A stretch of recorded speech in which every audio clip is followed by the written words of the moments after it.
Now, this was around about 8 o'clock this morning, New Zealand time, when we're here at work. The first thing I said, Doull, God, what time is it there, mate? 3:33 a.m, Martin. Wow, you've just left the ground.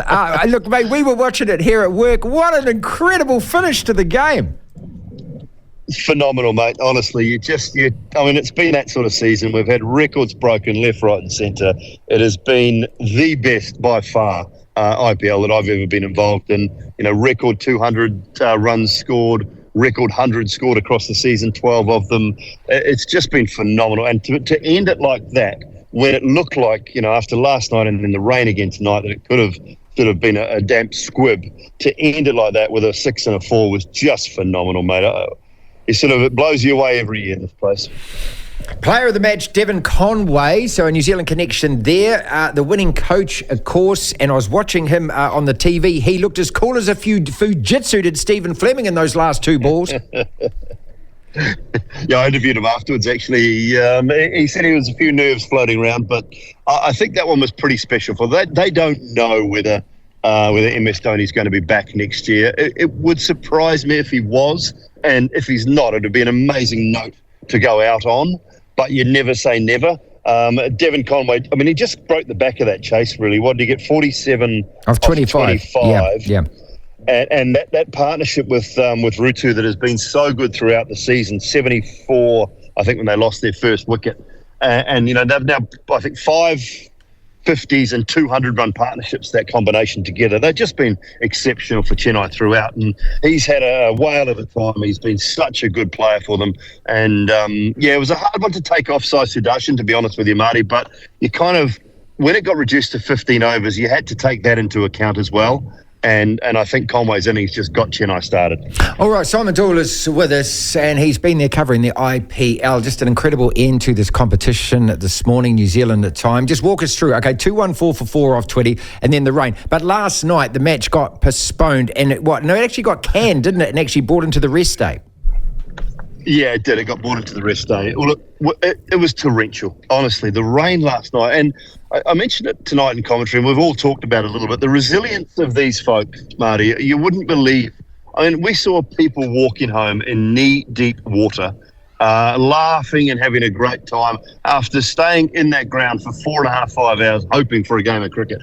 And we don't know where a lot of the people that came for the game were from out of town, and they didn't have hotels booked for tonight. They only had them booked for today. They didn't have flights booked back home.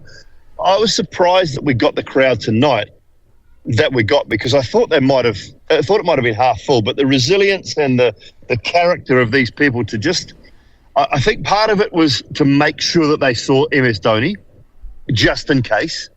And part of it was just their absolute love for the game and their love for this tournament. And it was just an amazing spectacle. I didn't get an attendance tonight, but it would have been up to 90-odd thousand in that stadium tonight, which was just unbelievable, mate. Half these people slept around the stadium. They slept, on the side of roads, you name it, in their cars, and still came back last night as it ended up, and this morning, the early hours of this morning. So who was the best team then? Did the best team win or not? Look, I think we had the two best teams there. I think Gujarat were probably the best side. And if Chennai had to chase 215 to win it, I think they may have struggled. But, because the rain came, it just made things a little more difficult. The outfield was a bit damp. There was a few areas that were probably not as good as you would want them in an ideal world. But the bottom line is both captains were absolutely keen to play. And the match referee and the umpires were keen to see a game. And I think the tournament deserved it. It has been an unbelievable tournament, Marty, and it deserved a finale like that. And Hardik Pandya was very gracious at the end. There was a few that said at the start of the tournament, it's written in the stars. There's something about it. It's the year of MSD, and then he'll retire and it'll be all over. But it was just phenomenal. The whole it's been 3 days now. We've had a 2020 game that's gone 3 days. So Brilliant. Figure that one out if you can. So 214 off 20 is a damn good score. Then the rain comes, of course, and it gets reduced. 171 to win off 15. Look, you've been there 10 years or more, Doull. I mean, 10 years ago, IPL teams, T20 teams weren't chasing this down. It gets to 14 or 15 off the last over. That's gettable these days.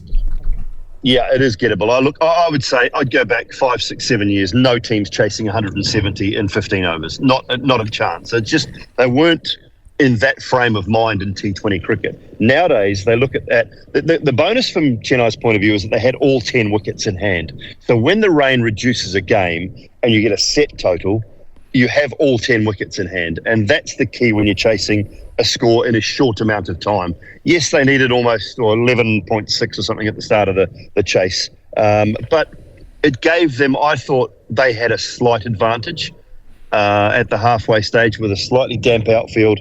And, it proved that way in the end. But GT sort of came back into it. Mohit Sharma bowled, a beautiful over. Noor Ahmed, the Afghanistan left armour, was superb. 3 overs, 2 for 17. So there was moments where it did swing and it ebbed and flowed throughout. And I think that was what made it so gripping and so great to watch. When it comes down to the last 2 balls and you need 10 and Sharma's coming in, mate, and I'm thinking, okay, he's going to bowl full Yorker length, right? He has to. Is it going to be on the stumps? Does he try and go down leg? The second to last ball, full Yorker length. He had to whack it for 6. There was nothing else, right? And he just clears it, just bangs straight over his head. So then it comes down to the last ball. What were you thinking, mate? I was saying here to Lachlan, I was saying, it's got to be full of a length and it's got to be down leg, doesn't it? That's exactly what he did. Could he have bowled a better ball? He could have possibly. The only other option was to go full and wide of off stump and set a field accordingly for that. But look, you're under the pump, and he bowled 4 beautiful deliveries. And we're just talking about it. With Sonny Gavaskar in the car right now, and that little break when after 4 balls they decided to, the captain and someone else, David Miller I think it was, decided to get Mohit Sharma a drink and go up and see him, and they sort of stalled his momentum. I thought he just needed to be left alone. Just leave him alone. He bowled 4 beautiful deliveries. Just leave him alone. But they stopped the game and got him a drink, and I just think he started to overthink it at that stage. Prior to that, he was just doing his job and doing it wonderfully well. So there's small margins, really small margins in games that sometimes you just look at and you think, was that necessary? And I don't think it was. But still, you've got to hit the ball out of the park, and Jadeja did exactly that. So, he's an incredible talent, Ravi Jadeja, and that he didn't miss by much, like Sharma, that second to last ball. He missed by maybe 6 or 8 inches and got hurt. You can't name drop like that without handing him the phone. Can I just say hi to Sonny for a second? I've got the headphones in, mate, so you can't say hi to Sonny, but he's waving at you now. He's saying, hello, Martin, back. Oh, great. Oh, brilliant.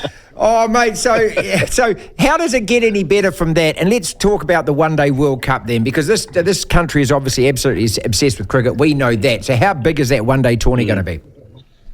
Yeah, it's going to be enormous. There was a meeting went on today around some of that, I think, as well, and where the games are going to be played. The schedule for it comes out during the World Test Championship final, which is to be played at the Oval. I think it starts on the 7th of next month. India and Australia, obviously, in that one. And I think the full schedule for the World Cup comes out then. But New Zealand play the opening game at this very stadium where we were tonight, up against England.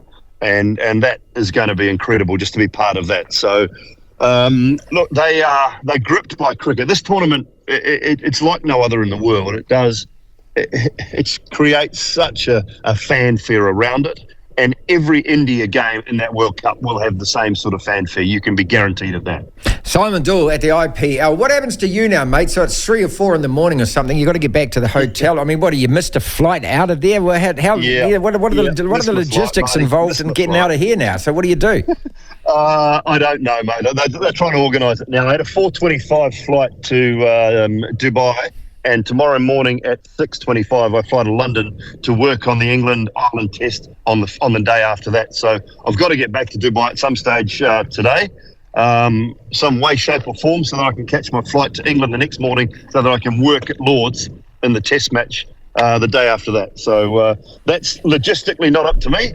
I'll leave that to the to the boffins that get everything organised, and hopefully they get it sorted. Okay, two more quick questions before we go. We understand, well, your name has certainly been put forward. There is a consortium of individuals who have gone to New Zealand cricket and say, look, with the balls up that's going on, with Radio Sport losing the cricket and then Spark getting it and MediaWorks getting it and doing a hash job of it, getting together and actually saying, we want to actually cover all the cricket in New Zealand. We're going to stream it online and you're going to be one of the commentators. I hope you know about this.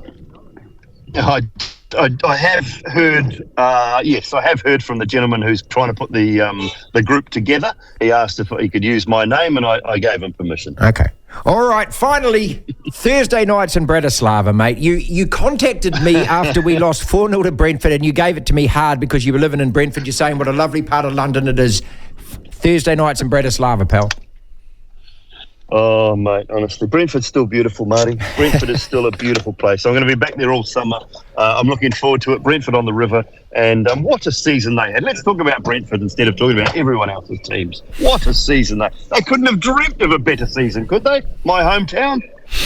Doull, love you to bits, mate. Thank you so much for doing that. Let's get in touch next week when you're doing the test. But I appreciate you staying up late for us, mate. What an extraordinary end to a great game of cricket, and everyone that was there live watching it in New Zealand as well. It's one of those uplifting things where you go to work, you have a skip in your stride all day because you've just witnessed something absolutely amazing. Yeah, absolutely, Marty. It's been brilliant, mate. Love the tournament. Obviously, love catching up with you every week. And it wasn't a hardship to stay up and have a chat either, buddy. You have a great day. Devlin. The platform. 5:45 to go. Third quarter, 66-53, so a 13-point lead for Miami.